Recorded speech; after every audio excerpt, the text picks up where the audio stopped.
Price the lord. ಯೇಸು ಕ್ರಿಸ್ತನ ಅತಿ ಪ್ರೀತಿಯುಳ್ಳ ಪರಿಶುದ್ಧವಾದ ನಾಮದಲ್ಲಿ ದೇವರ ವಾಕ್ಯವನ್ನು ಧ್ಯಾನ ಮಾಡಲಿಕ್ಕೆ ಬಂದಿರುವಂಥ ನಿಮ್ಮೆಲ್ಲರಿಗೂ ನಮ್ಮನ್ನು ಪ್ರೀತಿಸುವ ಆತನು, ನಮ್ಮ ಮೇಲೆ ಕೃಪೆ ಕನಿಕರಗಳನ್ನು ತೋರಿಸುವ ಆತನಾಗಿರುವ ಯೇಸು ಕ್ರಿಸ್ತನ ಮಧುರವಾದ ನಾಮದಲ್ಲಿ ನಿಮ್ಮೆಲ್ಲರನ್ನ ವಂದಿಸುವಂಥವನು ಆಗಿದ್ದೇನೆ. ಪ್ರಿಯ ದೇವಜನವೇ, ದೇವರ ವಾಕ್ಯಗಳು ನಮಗೆ ಬಲವು, ದೇವರ ವಾಕ್ಯಗಳು ನಮಗೆ ಶಕ್ತಿಯು, ಜ್ಞಾನವು, ವಿವೇಕಗಳನ್ನು ಕೊಡುವಂಥವುಗಳು ಆಗಿವೆ. ನಾವು ಬೆಳೆದರೆ ನಮ್ಮ ಜೊತೆಗೆ ಜನರು ಇರ್ತಾರೆ. ನಾವು ಸೋತರೆ, ನಾವು ಕಷ್ಟದಲ್ಲಿದ್ದರೆ ನಮ್ಮ ಜೊತೆಗೆ ಜನರು ಇರುವುದಕ್ಕೆ ಹೋಗುವುದಿಲ್ಲ. ನಾವು ಬೆಳೆಯುವಾಗ ನಮ್ಮ ಜೊತೆಗೆ ಸೇರುವಂಥ ಜನರಿಗಿಂತ ಮುಖ್ಯವಾಗಿ ಕೆಲವರು ನಿಮ್ಮಲ್ಲಿ ಒಂದು ಸ್ಥಾನಕ್ಕೆ ಬಂದಿದ್ದೀರಿ ಅಂದರೆ, ಒಂದು ಕೆಲಸದಲ್ಲಿ ಇದ್ದೀರಿ ಅಂದರೆ, ಒಂದು ಆಶೀರ್ವಾದ ಹೊಂದಿಕೊಂಡಿದ್ದೀರಿ ಅಂತ ಹೇಳಿದರೆ ಅದರ ಹಿಂದುಗಡೆ ತುಂಬ ಕಷ್ಟ, ನೋವು, ಅವಮಾನ, ಎಷ್ಟೋ ದುಃಖಗಳು, ಪ್ರಯಾಸಗಳನ್ನು ನೀವು ಹಾದು ಹೋಗಿರುತ್ತೀರಿ. ಒಬ್ಬ ವ್ಯಕ್ತಿ, ಒಂದು ಹುಡುಗ, ಒಂದು ಹುಡುಗಿ ಒಂದು ಒಳ್ಳೆಯ ಪಾಂಡಿತ್ಯವನ್ನು, ವಿದ್ಯಾಭ್ಯಾಸವನ್ನು ಹೊಂದಿಕೊಂಡನು ಎಂದು ಹೇಳಿದರೆ ಆತನು ಒಂದನೇ ಕ್ಲಾಸಿಂದ ಹಿಡಿದು UKG LKG ಇಂದ ಹಿಡಿದು ತುಂಬ ಕಷ್ಟಪಟ್ಟು ಒಂದೊಂದು ಕ್ಲಾಸ್ಗಳನ್ನು ಮುಗಿಸ್ಕೊಂಡು ಬರಬೇಕು ಅಲ್ವಾ? ಡಿಗ್ರಿವರೆಗೂ ಬರಬೇಕು, ಇಲ್ಲವೇ ಡಬಲ್ ಡಿಗ್ರಿ ಮಾಡಬೇಕು, ಒಂದು ಸ್ಥಾನಕ್ಕೆ ಬರಬೇಕಂದ್ರೆ ಸುಲಭ ಅಲ್ಲ. ಎಷ್ಟೋ ಟೆಸ್ಟ್ಗಳು, ಎಷ್ಟೋ ಎಕ್ಸಾಮ್ಗಳು ಎದುರಿಸಬೇಕಾಗ್ತದೆ. ಮಕ್ಕಳನ್ನ ಕೇಳಿದ್ರೆ ಗೊತ್ತಾಗುತ್ತೆ. ಅವರಂತಾರೆ, ನೀನು ಓದಿ ನೋಡು ಗೊತ್ತಾಗುತ್ತೆ, ನೀನು ಎಕ್ಸಾಮ್ ಬರೆದು ನೋಡು ಗೊತ್ತಾಗುತ್ತೆ, ನೀನು ನಮ್ಮ ಸ್ಕೂಲ್ಗೆ ಬಾ, ಒಂದು ಸಾರಿ ನಮ್ಮ ಟೀಚರ್ನ ಬಂದು ಮಾತಾಡು, ನಿನಗೆ ಗೊತ್ತಾಗುತ್ತೆ ಅಂತಾರೆ. ಅಂದರೆ ಆ ಮಕ್ಕಳಿಗೆ ಏನಂದರೆ ಅವ್ರಿಗೆ ಗೊತ್ತಿಲ್ಲ. ಅವರ ಇಷ್ಟು ವಿಷಯ ಏನಂದರೆ, ನಮ್ಮ ಸ್ಕೂಲ್ ಎಷ್ಟು ಸ್ಟ್ರಿಕ್ಟ್ ಗೊತ್ತಾ, ನಮ್ಮ ಟೀಚರ್ಸ್ ಹೆಂಗೂ ಗೊತ್ತಾ, ಎಕ್ಸಾಮ್ಸ್ ಎಷ್ಟು ಟಫ್ ಗೊತ್ತಾ ಅಂತ ಹೇಳ್ತಾರೆ. ದೊಡ್ಡವರಾದ ನಮಗೆ ಅನಿಸ್ತದೆ, ಅದೆಲ್ಲ ನೋಡೇ ಬಂದಿರೋದು ನಾವು ಅಂತ ನಮಗೆ ಅನಿಸ್ಬೋದು. ಕೆಲಸಕ್ಕೆ ಹೋಗುವಾಗಲೂ, ಈಗಾಗಲೇ ಕೆಲಸ ಮಾಡುವವರಿಗೆ, ಪರಿಣಿತಿ ಹೊಂದಿರುವಂಥವರಿಗೆ ನಮಗೆ ಆ ಕಷ್ಟ ನಿಜವಾಗಿಯೂ ಗೊತ್ತು. ಓದುವುದು ಎಷ್ಟು ಕಷ್ಟ ಇರುತ್ತೆ, ಕೆಲಸಕ್ಕೆ ಹೋಗೋದು ಎಷ್ಟು ಕಷ್ಟ ಇರುತ್ತೆ, ಎಲ್ಲ ಕಾರ್ಯಗಳು, ಕೆಲಸಗಳು ನಮಗೆ ಚೆನ್ನಾಗಿ ಗೊತ್ತಿದೆ. ಒಂದು ಆಶೀರ್ವಾದಕ್ಕೆ ನಾವು ಬರುತ್ತೇವಾ ಅಂದರೆ ಅದರ ಹಿಂದೆ ಇರುವಂಥ ಕಷ್ಟ ನಮಗೆ ಖಂಡಿತ ಅರ್ಥವಾಗಬೇಕು. ಅದನ್ನು ನಾವು ನೆನೆಸಿಕೊಳ್ಳಬೇಕು. ಈ ದಿನ ನಾನು ಒಬ್ಬ ವ್ಯಕ್ತಿಯ ಜೀವಿತದಲ್ಲಿ ಆತನು ಹೊಂದಿದ ಆಶೀರ್ವಾದದ ಕುರಿತಾಗಿ, ಆದರೆ ಆತನು ಹಿಂದೆ ಪಟ್ಟ ಕಷ್ಟದ ಕುರಿತಾಗಿ ನಿಮ್ಮೊಟ್ಟಿಗೆ ನಾನು ತಿಳಿಯ ಬಯಸುತ್ತೇನೆ. ಆದಿಕಾಂಡ ಗ್ರಂಥ 26ನೇ ಅಧ್ಯಾಯ ಅದರ 28ನೇ ವಚನವನ್ನು ಓದಿಕೊಳ್ಳೋಣ. ಆದಿಕಾಂಡ ಗ್ರಂಥ 26ನೇ ಅಧ್ಯಾಯ 28ನೇ ವಚನ. ಅವರು ಯೆಹೋವನು ನಿನ್ನ ಸಂಗಡ ಇದ್ದಾನೆ ಎಂದು ನಮಗೆ ಸ್ಪಷ್ಟವಾಗಿ ಕಂಡು ಬಂದದ್ದರಿಂದ ನೀನು ನಾವು ಒಬ್ಬರಿಗೊಬ್ಬರು ಪ್ರಮಾಣಪೂರ್ವಕವಾಗಿ ಒಡಂಬಡಿಕೆ ಮಾಡಿಕೊಳ್ಳೋಣವೆಂದು ಆಲೋಚಿಸಿದೆವು ಎಂದು ಹೇಳುತ್ತಾ ಇದ್ದಾರೆ. ಇಲ್ಲಿ ಒಂದು ಕೆಲವು ಗುಂಪಿನವರು ಬಂದು ಯಾಕೋಬನ ಬಳಿಯಲ್ಲಿ ಹೇಳುತ್ತಾ ಇಸಾಕನ ಬಳಿಯಲ್ಲಿ ಹೇಳುತ್ತಾ ಇದ್ದಾರೆ, ಇಸಾಕ, ನಾವು ಯೆಹೋವನು ನಿನ್ನ ಸಂಗಡ ಇರುವುದು ನಮಗೆ ಹೇಗೆ ಗೊತ್ತಾಯಿತು? ಸ್ಪಷ್ಟವಾಗಿ ಗೊತ್ತಾಯಿತು. ಆದುದರಿಂದ ನಾವು ನೀನು ಏನು ಮಾಡೋಣ, ಒಂದು ಒಡಂಬಡಿಕೆ ಮಾಡಿಕೊಳ್ಳೋಣ ಎಂದು ಹೇಳುತ್ತಾ ಇದ್ದಾರೆ. ಅಲ್ಲಿ ಹೇಳ್ತಾ ಇದ್ದಾರೆ, ಗಮನಿಸ್ರಿ, ನಾವು ಮತ್ತು ನೀನು. ಅವರು ಎಷ್ಟು ಜನ ಇದ್ದಾರೆ? ತುಂಬಾ ಜನ ಇದ್ದಾರೆ. ಇವನು ಎಷ್ಟಿದ್ದಾರೆ?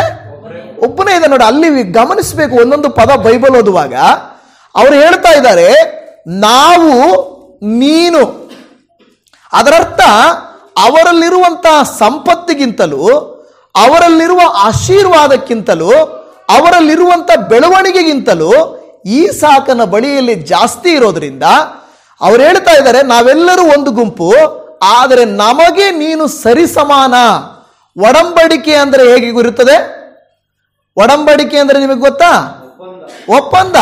ಈಗ ನಮ್ಮ ಭಾಷೆಯಲ್ಲಿ ಹೇಳಬೇಕಾದ್ರೆ, ಒಂದು ವಸ್ತು 10 ರೂಪಾಯಿ ಇತ್ತು ಅಂದರೆ ನಾವು 10 ರೂಪಾಯಿ ಅವರಿಗೆ ಕೊಡಬೇಕು, ಆ ವಸ್ತು ನಮಗೆ ಕೊಡುತ್ತಾರೆ.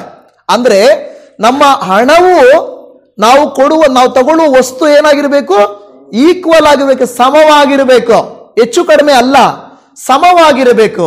ಅದರರ್ಥ ಈಗ ಇವರೆಲ್ಲರೂ ಸೇರಿಕೊಂಡು ಬಂದಿದ್ದಾರೆ, ಆದರೆ ಈಸಾಕನು ಮಾತ್ರ ಒಬ್ಬನೇ ಇದ್ದಾನೆ. ಅದರರ್ಥ ಇವರೆಲ್ಲರ ಆಶೀರ್ವಾದಕ್ಕೆ ಸಮಾನನಾಗಿ ಈಸಾಕನು ಇರುವುದನ್ನು ನಾವು ನೋಡುತ್ತಾ ಇದ್ದೇವೆ. ಪ್ರಿಯ ದೇವಜನವೇ, ಇಲ್ಲಿ ಗಮನಿಸಬೇಕಾದಂಥ ವಿಷಯ ಏನೆಂದರೆ, ಈ ಇಸಾಕನ ತಂದೆ ಯಾರು? ಅಬ್ರಹಾಮನು ಆ ದೇಶಕ್ಕೆ ಏನು ಮಾಡಿದ? ಹೊಸದಾಗಿ ಬಂದವನು. ಅರ್ಥ ಆಗ್ತಾ ಇದೆಯಾ? ಆ ದೇಶಕ್ಕೆ ಬಂದವನು ಹೊಸದಾಗಿ ಬಂದವನು. ಇವರು ತಂದೆ ಇನ್ನೇನು ತುಂಬಾ ತಲೆಮಾರುಗಳಲ್ಲ. ಅಬ್ರಹಾಮನು ತನ್ನ ದೇಶವನ್ನು ಬಿಟ್ಟು, ಸ್ವಜನರನ್ನ ಬಿಟ್ಟು ಈ ಜಾಗಕ್ಕೆ ಬಂದಿರುವಂತ ಈತನ, ಅಬ್ರಹಾಮನ ಮಗನಾದ ಈಸಾಕನನ್ನ ದೇವರು ಬಹಳವಾಗಿ ಆಶೀರ್ವದಿಸಿದನು. ನೋಡಿ, ಎಷ್ಟೋ ಜನರು ಇವರೆಲ್ಲರೂ ಅಲ್ಲೇ ವಾಸ ಮಾಡ್ತಾ ಇರೋರು, ಅಲ್ಲೇ ಬೆಳೆದವರು, ಅಲ್ಲೇ ಇದ್ದವರು. ಆದರೆ ಅವರಿಗೆ ಉನ್ನತಿ ಬರಲಿಲ್ಲ, ಬೆಳವಣಿಗೆ ಬರಲಿಲ್ಲ, ಪ್ರತಿಫಲ ಸಿಗಲಿಲ್ಲ. ಆದರೆ ಎಲ್ಲಿಂದೋ ಬಂದ ಒಬ್ಬ ವ್ಯಕ್ತಿ ಅಲ್ಲಿ ವಾಸ ಮಾಡ್ತಾ ಇರುವಾಗ ಆ ವ್ಯಕ್ತಿ ಮತ್ತು ಅಬ್ರಹಾಮನು ಅವರ ಮಗನು ಕೂಡ ಅನೇಕ ಪಟ್ಟು ಆಶೀರ್ವಾದಕ್ಕೆ ಪಾತ್ರರಾದರು. ಇವತ್ತು ನಾನು ನಿಮಗೆ ಹೇಳ್ತಾ ಇದ್ದೇನೆ, ಈ ವಾಕ್ಯವನ್ನು ಕೇಳಿಸಿಕೊಳ್ಳುತ್ತಿರುವಂತ ನಿಮ್ಮ ಜೀವಿತ ಏನೂ ಇಲ್ಲದೆ ಇರಬಹುದು. ಅಬ್ರಹಾಮನಂತೆ ಶೂನ್ಯದಿಂದ ನೀವು ಪ್ರಾರಂಭ ಮಾಡಬಹುದು. ಆದರೆ ನೀವು ದೇವರಿಗೆ ಭಯಭಕ್ತಿ ಉಳ್ಳವರಾದರೆ ನಿಮ್ಮ ಮಕ್ಕಳು, ಅವರ ಮಕ್ಕಳು ಆಶೀರ್ವಾದವನ್ನ ಅನುಭವ ಮಾಡುವರು. ಹಲ್ಲೆಲೂಯಾ. ಅರ್ಥ ಮಾಡಿಕೊಳ್ಳಿ, ಗಮನಿಸಿರಿ. ಅಬ್ರಹಾಮನು ಹೊಸದಾಗಿ ಆ ದೇಶಕ್ಕೆ ಬಂದನು. ಯಾರಾದರೂ ಹೊಸದಾಗಿ ಒಂದು ಊರಿಗೆ ಬಂದರೆ, ಪ್ರಾರಂಭ ಮಾಡಿದ್ರೆ ಅವರ ಮನೆ ಹೇಗಿರುತ್ತೆ ಗೊತ್ತಾ? ಕೆಲವರು ಪ್ರಾರಂಭ ಮಾಡಿರ್ತೀರಾ, ಊರು ಬಿಟ್ಟು ಬಂದಾಗ, ಬಾಡಿಗೆ ಮನೆಗಳಿಗೆ ಬಂದಾಗ ಒಂದು ಸೂಟ್ ಕೇಸ್ ಎತ್ಕೊಂಡು ಬರ್ತಾರೆ ಅಲ್ವಾ? ಕೆಲವರು ಪ್ರಾರಂಭ ಹೇಳೋದು ಎಲ್ಲ, ತುಂಬ ಜನರು ಸಾಕ್ಷಿ ಹೇಳೋದು ಹೀಗೇನೆ, ಒಂದು ಸೂಟ್ ಕೇಸ್ ಎತ್ಕೊಂಡು ಬರ್ತಾರೆ. ಸೂಟ್ ಕೇಸಲ್ಲಿ ಏನೇನಿರುತ್ತೆ? 2 ಜೊತೆ ಬಟ್ಟೆ ಇರುತ್ತೆ. ಕೆಲವರು ಹೇಳ್ತಾರೆ ಒಂದು ಗ್ಲಾಸು, ಒಂದು ಪ್ಲೇಟ್ ಇತ್ತು ಅಂತ ಹೇಳ್ತಾರೆ. ಇನ್ನು ಕೆಲವರು ಏನು ಮಾಡ್ಬೋದು? ಒಂದು ಚೀಲದಲ್ಲಿ 1-2 ಪಾತ್ರೆ ಇಟ್ಕೊಂಡು ಬರ್ಬೋದು. ಆದರೆ ಅವರು ಬಂದು ಪ್ರಾರಂಭ ಮಾಡಿದ ಮೇಲೆ ಸಣ್ಣ ಬಾಡಿಗೆ ಮನೆ ಮಾಡ್ಕೊಳ್ತಾರೆ, ಆನಂತರ ಇನ್ನೊಂದು ಮನೆ ಮಾಡ್ತಾರೆ. ಆಮೇಲೆ ಅಲ್ಲಿಂದ ಸಾಗಿಸಕ್ಕಾಗದೇ ಇರುವಷ್ಟು ವಸ್ತುಗಳು ಮನೆಯಲ್ಲಿ ಇರ್ತವೆ. ಎಷ್ಟೊಂದು ಮಾಡಿಬಿಟ್ಟಿರ್ತಾರೆ. ಇಲ್ಲಿಂದ ಎತ್ಕೊಂಡು ಹೋಗಕ್ಕಾಗಲ್ಲಪ್ಪ, ಏನು ಮಾಡ್ಬೇಕು ಇದನ್ನೆಲ್ಲ ಅಂತ ಹೇಳಿ ಕಷ್ಟಪಡ್ತಾರೆ. ಅಂದ್ರೆ ನಾನು ಹೇಳುವುದು, ಪ್ರಾರಂಭ ಅಲ್ಪವಾದರೂ ಅಂತ್ಯವು ಅಮೋಘವಾಗಿರಬೇಕು. ಆಮೇಲೆ ಎಲ್ಲರೂ ಪ್ರಾರಂಭ ಮಾಡ್ತಾರೆ. ನೋಡಿ, ಈ ಅಬ್ರಹಾಮನ ಮಗನಾದ ಈಸಾಕನ ಬಳಿಗೆ ಅವರೆಲ್ಲರೂ ಸೇರಿ ಬರ್ತಾ ಇದ್ದಾರೆ. ಸೇರಿ ಬಂದು ಅವರು ಹೇಳ್ತಾ ಇದ್ದಾರೆ, ನಾವೆಲ್ಲರೂ ಒಂದು, ನೀನೇ ಒಂದು, ನಾವೇನ್ ಮಾಡ್ಕೊಳ್ಳೋಣ? ಒಡಂಬಡಿಕೆಯನ್ನ ಮಾಡಿಕೊಳ್ಳೋಣ. ಆದರೆ ಇಲ್ಲಿ ಗಮನಿಸಿರಿ, ಈ ಒಂದು ಆದಿಕಾಂಡ ಗ್ರಂಥ 26:12 ವಾಕ್ಯವನ್ನು ಗಮನಿಸಿರಿ. ಈಸಾಕನು ಈ ಉನ್ನತಿಗೆ, ಈ ಸ್ಥಾನಕ್ಕೆ ಬರಲಿಕ್ಕೆ ಕಾರಣ ಏನು? ಈಸಾಕನು 12ನೇ ವಚನದಲ್ಲಿ ಆ ದೇಶದಲ್ಲಿ ಬೀಜವನ್ನ ಬಿತ್ತಿ ಅದೇ ವರ್ಷದಲ್ಲಿ 100ರಷ್ಟು ಬೆಳೆಯನ್ನ ಹೊಂದಿದನು. ಯೆಹೋವನು ಅವನನ್ನ ಅಭಿವೃದ್ಧಿಪಡಿಸಿದನು. ಆಮೆನ್. ನೋಡಿ, ನಾವು ಬೆಳೆ ಮಾಡ್ಬೋದು, ನಾವು ಕೆಲಸ ಮಾಡ್ಬೋದು, ನಾವು ವ್ಯಾಪಾರ ಮಾಡ್ಬೋದು, ನಮ್ಮ ಪ್ರಯತ್ನಗಳೆಲ್ಲ ಮಾಡ್ಬೋದು. ದೇವರ ಕೃಪೆ ಇಲ್ಲದೆ ಹೋದರೆ ಎಲ್ಲವೂ ಶೂನ್ಯವೇ, ವ್ಯರ್ಥವೇ ಆಗ್ತದೆ. ನಾವು ಎಲ್ಲೇ ಮೀಟಿಂಗ್ ಹೋಗಲಿ, ಮೊನ್ನೆ ವಿಜಯಪುರದಲ್ಲಿ ಒಂದು ಮೀಟಿಂಗ್ ನಡೀತು, ಇವತ್ತೊಂದು ಮೀಟಿಂಗ್ ಹೋಯ್ತು. ಅವ್ರು ನನ್ನ ಹತ್ರ ಒಬ್ಬರು ಬಂದು ಪಕ್ಕದಲ್ಲಿ ಕುತ್ಕೊಳ್ತಾರೆ. ಅವ್ರು ಕೇಳುವಂತ ಪ್ರಶ್ನೆ ನನ್ನ ಯಾವಾಗಲೂ ಒಂದೇ ಪ್ರಶ್ನೆ, ಪಾಸ್ಟ್ರೇ, ಯೂಟ್ಯೂಬಲ್ಲಿ ನಿಮ್ಮ ಥರ ಸಕ್ಸಸ್ ಆಗಬೇಕಾದ್ರೆ ಏನು ತಗೋಬೇಕು ಅಂತ ಕೇಳಿದ್ರು. ಇವತ್ತು ಕೂಡ ಬೀರ್ಸಂದ್ರದಲ್ಲಿ ಒಂದು ಮೀಟಿಂಗ್ ಇತ್ತು. ನನ್ನ ಪಕ್ಕದಲ್ಲಿ ಒಬ್ಬರು ಬಂದು ಕುತ್ಕೊಂಡ್ರು, ನಾನು ಕೂಡ ಯೂಟ್ಯೂಬ್ ಮಾಡ್ಬೇಕು ಅಂದ್ಕೊಂಡಿದ್ದೀನಿ, ನಿಮ್ಮ ಥರ ಸಕ್ಸಸ್ ಆಗಬೇಕಾದ್ರೆ ನಾನು ಏನು ತಗೊಬೇಕು ಅಂತ ಕೇಳಿದ್ರು. ನಾನು ಹೇಳಿದೆ, ದೇವ್ರ ಕೃಪೆನ ತಗೊಳ್ಬೇಕು ಅಂತ ಹೇಳಿದೆ. ದೇವ್ರ ಕೃಪೆನ ತಗೊಳಕ್ಕಾಗುತ್ತಾ? ಅದಕ್ಕೆ ಅವ್ರು ಕರೆಕ್ಟ್ ಪಾಸ್ಟ್ರೇ. ನಾನು ಹೇಳಿದೆ, ಇವತ್ತಿಗೂ ನಾನು ನನ್ನ ಮೊಬೈಲಲ್ಲೇ ಮಾಡ್ತಾ ಇದ್ದೀನಿ. ನಾನು ನಿಮಗೆ ಸ್ಟುಡಿಯೋ ಇದೆಯಾ ಅಂತ ಕೇಳಿದರು. ಇಲ್ಲ ಅಂತ ಹೇಳಿದೆ. ನಿಮ್ಮ ಹತ್ರ ಕ್ಯಾಮ್ರಾ ಇದೆಲ್ಲ ಇದೆಯಾ? ಎಲ್ಲ ಇದೆ. ಏನೂ ಇಲ್ಲ ಅಂತ ಹೇಳಿದೆ. ಮತ್ತೆ ಎಲ್ಲಿ ಮಾಡ್ತೀರಾ? ಸ್ಟುಡಿಯೋ ಇಲ್ವಾ? ಮನೆಯಲ್ಲೇ ಮಾಡ್ತೀನಿ. ಅಂದರೆ ನಾನು ಹೇಳೋದೇನೆಂದರೆ, ನಾವು ಮಾಡುವ ಕೃತ್ಯದ ಮೇಲೆ ದೇವರ ಕೃಪೆ ಇದ್ದರೆ ನೀವು ಎಲ್ಲಿರ್ತೀರೋ, ಕೆಲವು ಬೀಜಗಳನ್ನು ನೀವು ಬಿಸಾಕ್ರೆ ಹಂಗೆ ಬರುತ್ತೆ ಅದು. ಆದರೆ ಕೆಲವರು ಅದನ್ನು ಪೋಷಣೆ ಮಾಡಿ ಗೊಬ್ಬರ ಹಾಕಿ ದಿನ ನೋಡ್ತಾ ಇರ್ತಾರೆ, ಅದು ಬೆಳವಣಿಗೆ ಆಗಲ್ಲ. ಬಿಸಾಕಿದ್ದ ಹೇಗೆ ಬೆಳವಣಿಗೆ ಆಗುತ್ತದೆ? ಎಲ್ಲಿ ಹಾಕಿದ್ರೆ ಅಲ್ಲಿ ನಿಮ್ಮನ್ನ ದೇವರು ಬೆಳೆಸುವವನಾದ್ರೆ, ಅಲ್ಲಿ ಹೇಳ್ತದೆ, ಈಸಾಕನನ್ನ ಯಾರು ಬೆಳೆಸಿದ್ರು? ದೇವರು ಅಭಿವೃದ್ಧಿಪಡಿಸಿದನು. ಅದು ಬಹಳ ಮುಖ್ಯ. ನಮ್ಮ ನೋಡಿ, ಪ್ರತಿ ಮನುಷ್ಯನು ವ್ಯಾಪಾರ ಮಾಡ್ತಾನೆ, ಪ್ರತಿ ಮನುಷ್ಯನು ವ್ಯವಸಾಯ ಮಾಡ್ತಾನೆ, ಪ್ರತಿ ಮನುಷ್ಯನು ಕೆಲಸಕ್ಕೆ ಹೋಗ್ತಾನೆ, ಪ್ರತಿ ಮನುಷ್ಯನು ರಾತ್ರಿ ಹಗಲು ದುಡಿತಾನೆ. ಕೆಲವರು ಮಾತ್ರ ಅದರಲ್ಲಿ ಸಕ್ಸಸ್ ಆಗ್ತಾರೆ. ಯಾಕೆಂದ್ರೆ ಅದು ಸಕ್ಸಸ್ ಅಲ್ಲಿ ಎರಡು ವಿಧ ಇದೆ. ಒಂದು ಲೌಕಿಕವಾದಂತ ಪ್ರತಿಫಲ, ಎರಡನೇದು ದೈವಿಕವಾದ ಪ್ರತಿಫಲ. ಲೌಕಿಕವಾದ ಪ್ರತಿಫಲ ಕೆಲವರು ಮೋಸ ಮಾಡಿ, ವಂಚನೆ ಮಾಡಿ, ಸುಳ್ಳು ಹೇಳಿ ಹಣವನ್ನ ಮಾಡುತ್ತಾರೆ. ಆದ್ರೆ ಇನ್ನೊಂದು ಕ್ಯಾಟಗರಿ ಇರ್ತಾರೆ, ಕಷ್ಟವಾದರೂ ಸುಳ್ಳು ಹೇಳದೆ, ಮೋಸ ಮಾಡದೆ, ವಂಚನೆ ಮಾಡದೆ ಇರ್ತಾರೆ. ಅವರನ್ನು ಕೂಡ ದೇವರು ಮೇಲಕ್ಕೆ ತರುವಂತವನಾಗಿದ್ದಾನೆ. ಅದಕ್ಕೆ ಹೇಳ್ತಾರೆ ಇಲ್ಲಿ 12ನೇ ವಚನದಲ್ಲಿ, ಈಸಾಕನು ಅವನು ಬಿತ್ತಿದ ಫಲದಲ್ಲಿ 100ರಷ್ಟು ಪ್ರತಿಫಲವನ್ನ ಕೊಯ್ಯಲಿಕ್ಕೆ ಕಾರಣ ಯೆಹೋವನು ಅವನನ್ನ ಅಭಿವೃದ್ಧಿಪಡಿಸಿದನು. ನಿಮ್ಮ ನನ್ನ ಕೆಲಸ, ನಮ್ಮ ಕುಟುಂಬ, ನಮ್ಮ ಜೀವಿತ ನಾವು ದೇವರಿಗೆ ಒಪ್ಪಿಸಿಕೊಟ್ಟು, ದೇವರೇ ನಾನು ಏನೇ ಮಾಡಲಿ ನೀನು ಅದನ್ನು ಅಭಿವೃದ್ಧಿಪಡಿಸಬೇಕು, ನೀನು ಆಶೀರ್ವಾದ ಮಾಡಬೇಕು ಅಂತ ಹೇಳಿದ್ರೆ ಮಾತ್ರನೇ ನಮಗೇನಾಗುತ್ತೆ, ಅಭಿವೃದ್ಧಿ ಆಗುತ್ತದೆ. ಕೆಲವು ಸಾರಿ ಏನಾಗುತ್ತಂದ್ರೆ, ವಿರೋಧಗಳು ಇಲ್ಲ ಎಂದಲ್ಲ, ಪ್ರಯಾಸಗಳಿಲ್ಲ ಅಂತಲ್ಲ. ಈ ಈಸಾಕನು ಯಾವಾಗ ಅಭಿವೃದ್ಧಿ ಹೊಂದಲಿಕ್ಕೆ ಪ್ರಾರಂಭ ಮಾಡುತ್ತಾನೋ ಆಗ ಏನಾಗುತ್ತೆ ಗೊತ್ತಾ, ವಿರೋಧಗಳು ಆಟೋಮೆಟಿಕ್ ಆಗಿ ಬರ್ತವೆ. ನಮ್ಮನ್ನ ನಾವು ಬೆಳೆಯುವುದನ್ನ ನೋಡುವ ಸೈತಾನನು ನಮ್ಮನ್ನ ಎಳೆಯಲಿಕ್ಕೆ ನೋಡುತ್ತಾನೆ. ಒಂದು ಕುಟುಂಬ ಚೆನ್ನಾಗಿ ಬೆಳಿಬೇಕು ಅನ್ನುವಂತರ ಸಮಯದಲ್ಲಿ ಅವರ ಮನೆಯಲ್ಲಿ ಯಾರಿಗಾದ್ರೂ ಒಂದು ಅನಾರೋಗ್ಯವನ್ನು ಉಂಟು ಮಾಡುತ್ತಾನೆ. ಇನ್ನೇನು ಕಷ್ಟ ಎಲ್ಲ ತೀರುತ್ತಾ ಅಂದಾಗ ಯಾವುದೋ ಒಂದು ಸಮಸ್ಯೆ ಅವರನ್ನ ಕಾಡ್ತದೆ, ಆವಾಗ ಅವರು ಹಿಂದಕ್ಕೆ ಬರುವಂತೆ ಆಗುತ್ತದೆ. ಆದರೆ ದೇವಜನವೇ, ಯಾವಾಗ ನಿಮ್ಮ ನನ್ನ ಜೀವಿತದಲ್ಲಿ ಹೋರಾಟಗಳು ಬರುತ್ತವೋ, ಪ್ರಯಾಸಗಳು ಬರುತ್ತವೋ, ನಾವು ಧೈರ್ಯವಾಗಿರಬೇಕು. ಯಾಕೆಂದ್ರೆ ನೀವು ನಾನು ಯಾವಾಗಲೂ ನಂಬಬೇಕು, ನಮ್ಮನ್ನು ಅಭಿವೃದ್ಧಿ ಪಡಿಸುವಂತವನು ದೇವರಾಗಿದ್ದಾನೆ. ಅದಕ್ಕೆ ಜ್ಞಾನೋಕ್ತಿ 3:5 ಹೇಳುತ್ತದೆ, ಸ್ವಬುದ್ಧಿಯನ್ನು ಆಧಾರ ಮಾಡಿಕೊಳ್ಳದೆ ಪೂರ್ಣ ಮನಸ್ಸಿನಿಂದ ಯೆಹೋವನಲ್ಲಿ ಭರವಸೆವಿಡು ಎಂದು ಹೇಳುತ್ತದೆ. ನಾವೇನ್ ಮಾಡಬೇಕು, ಯಾವುದೇ ಕೆಲಸ ಮಾಡಲಿ, ಯಾವುದೇ ಪ್ರಯತ್ನ ಮಾಡಲಿ, ದೇವರ ಕೃಪೆ, ದೇವರ ಆಶೀರ್ವಾದ, ದೇವರ ಅಭಿವೃದ್ಧಿ ಇದೆಯಾ ಇಲ್ವಾ ಅಂತ ನೋಡಿಕೊಳ್ಳಬೇಕು. ದೇವರ ಕೃಪೆ ಇಲ್ಲದ ಕಾರ್ಯವನ್ನು ನಾವು ಎಷ್ಟೇ ಪ್ರಯತ್ನ ಮಾಡಿದರೂ ಕೂಡ ನಮಗೆ ಅದು ಫಲಿಸುವುದು ಸಾಧ್ಯವಿಲ್ಲ. ಇಲ್ಲಿ ನಾನೊಂದು 3 ಕಾರ್ಯಗಳನ್ನು ನಾನು ನಿಮಗೆ ತೋರಿಸಿಕೊಡುತ್ತೇನೆ. ಈಸಾಕನು ನಾವು ನೋಡ್ತಾ ಇದ್ದೀವಿ ಮುಂದಿನ ವಾಕ್ಯದಲ್ಲಿ ನೋಡುವಾಗ 14ನೇ ವಚನದಲ್ಲಿ 13-14ರಲ್ಲಿ, ಅವನ ಐಶ್ವರ್ಯವು ದಿನೇ ದಿನೇ ಹೆಚ್ಚಿದ್ದರಿಂದ ಬಹು ಧನವಂತನಾದನು. ಅವನಿಗೆ ದನ ಕುರಿಗಳ ಸಂಪತ್ತು, ಅನೇಕ ಸೇವಕ ಜನವೂ ಇದ್ದವು. ಇದನ್ನ ನೋಡಿ ಫಿಲಿಷ್ಟಿಯರು ಹೊಟ್ಟೆ ಕಿಚ್ಚು ಪಟ್ಟರು.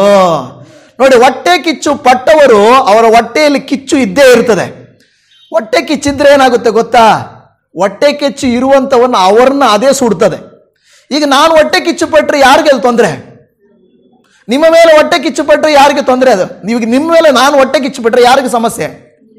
ನನಗೆ ತಾನೇ ಸಮಸ್ಯೆ. ಕೆಲವು ಸಾರಿ ನಮ್ಮಲ್ಲಿ ಏನಿರುತ್ತಂದ್ರೆ, ಯಾವಾಗಲೂ ನಮ್ಮಲ್ಲಿ ಆ ಒಂದು ಬುದ್ಧಿ ಇರುತ್ತದೆ, ನಮಗದಿರಬಾರ್ದು. ಯಾರಾದರೂ ಒಂದು ಪ್ರಾರ್ಥನೆ ಮಾಡ್ತಾ ಇದ್ದಾರೆ, ಯಾರಾದರೂ ಒಂದು ದೇವರ ಸೇವೆ ಮಾಡ್ತಾ ಇದ್ದಾರೆ, ಅವರು ಮುಂದುವರಿತಾ ಇದ್ದಾರೆ, ಬೆಳೀತಾ ಇದ್ದಾರೆ ಅಂತ ಹೇಳಿದ್ರೆ ಆತ್ಮೀಕ ಕೃತ್ಯಗಳಲ್ಲಿ ನೀವು ನಾನು ಹೊಟ್ಟೆ ಕಿಚ್ಚು ಪಡ್ಬೋದಾ?